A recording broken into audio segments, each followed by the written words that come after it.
आजच्या या शिवस्वराज्य यात्रेसाठी प्रामुख्याने इथे उपस्थित असलेले प्रदेशाध्यक्ष माननीय जयंतरावजी पाटील साहेब, ज्यांचं आताच आपण भाषण ऐकलं, ज्यांना आपण या भागातील जनतेने आशीर्वाद देऊन परत आपली दुसऱ्यांदा सेवा करण्याची संधी दिली, असे माननीय खासदार माननीय अमोलजी कोल्हे, आमदार अशोकजी पवार,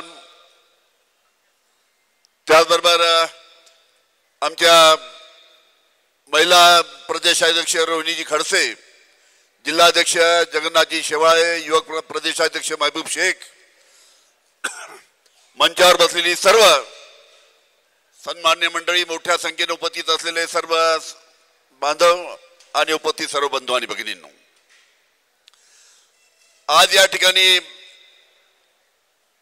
जी भूमी शिवरायाच्या पदस्पर्शाने पावन झालेली आहे, अशा या भूमीमध्ये आज शिवस्वराज्य यात्रेची सुरुवात त्यानिमित्तानं होत आहे. अतिशय आनंदाची गोष्ट आहे. पूर्ण महाराष्ट्रामध्ये अनेक मतदारसंघामध्ये ही शिवस्वराज्य यात्रा जाणार आहे आणि त्याची या ठिकाणी सुरुवात होते आहे.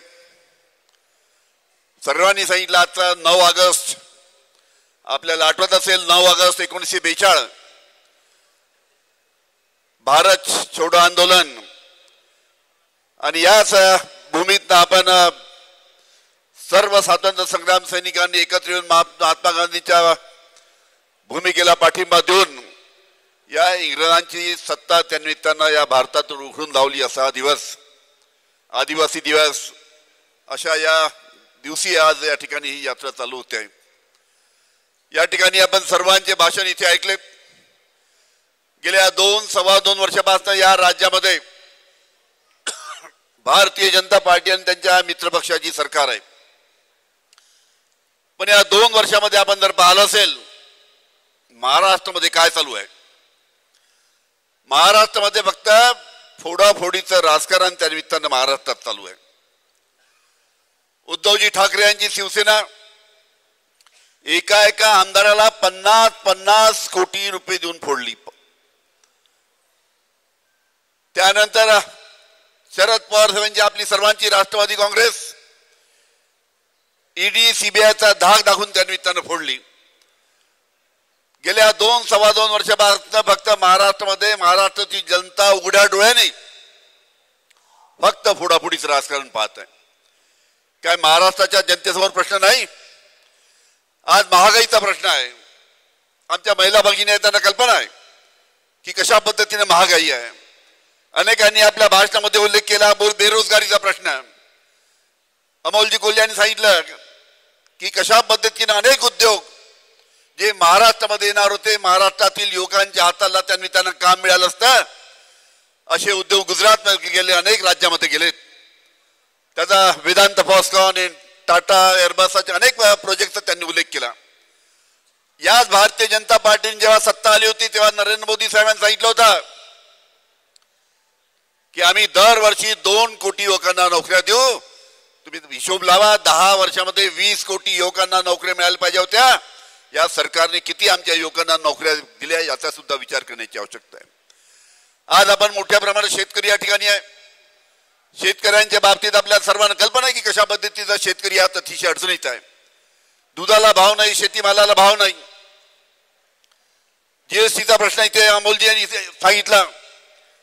आपल्याला सांगतो, जीएसटीच्या बाबतीत आपल्याला ज्या पद्धतीने या शासनाने जीएसटीच्या बाबतीत निर्णय घेतलाय, तुम्ही लक्षात ठेवा. तुम्ही जर बाजारात गेला, तुम्हाला जर एखाद्याला खूप श्रीमंत आहे, त्याला जर हिऱ्याची अंगठी करायची असली, त्याला जर हिरा खरेदी करायचा आहे, तो सराफाच्या बाजारात गेल्यावर हिऱ्यावर आहे 3% जीएसटी.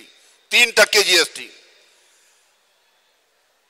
पण तुम्ही ट्रॅक्टर खरेदी करायला गेला तर ट्रॅक्टरवर आहे 28% जीएसटी. तुम्ही खताचं पोतं किंवा शेतकरी अवजार खरेदी करायला गेला त्याच्यावर आहे 18% जीएसटी.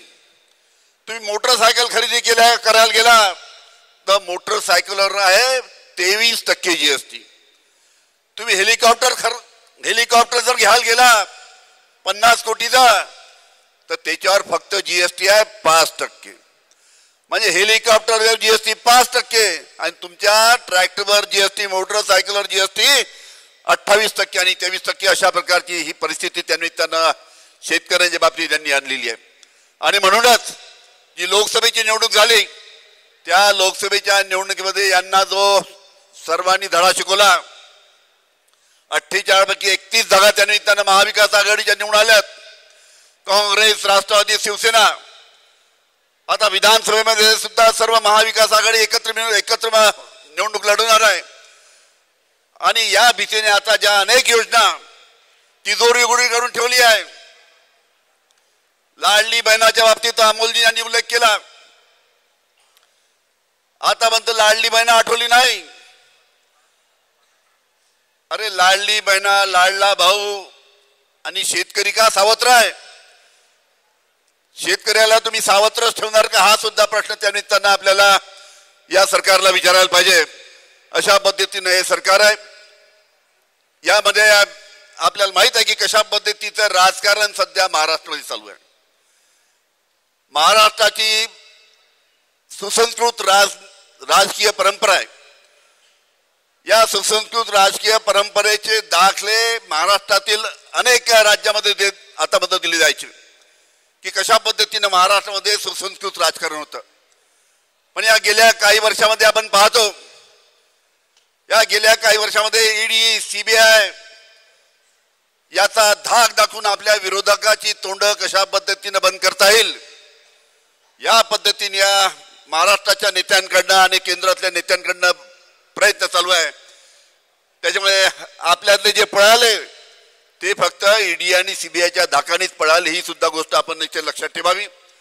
त्याच्यामुळे अनेक प्रश्न आपल्या समोर आहे. एक अतिशय आनंदाची गोष्ट आहे आणि महत्वाची गोष्ट आहे की आपण ज्यांच्यावर विश्वास या ठिकाणी दाखवला आणि त्यांना आपण या भागातनं खासदार म्हणून निवडून दिलं ते अमोलजी कोल्हे ज्या पद्धतीनं पार्लमेंटमध्ये आपले प्रश्न मांडतात, जिल्ह्याचे प्रश्न मांडतात, राज्याचे प्रश्न मांडतात, देशाचे प्रश्न मांडतात आणि त्या पद्धतीने या सर्व प्रश्नाला न्याय मिळाला पाहिजे यासाठी त्यांच्यासाठी भांडतात.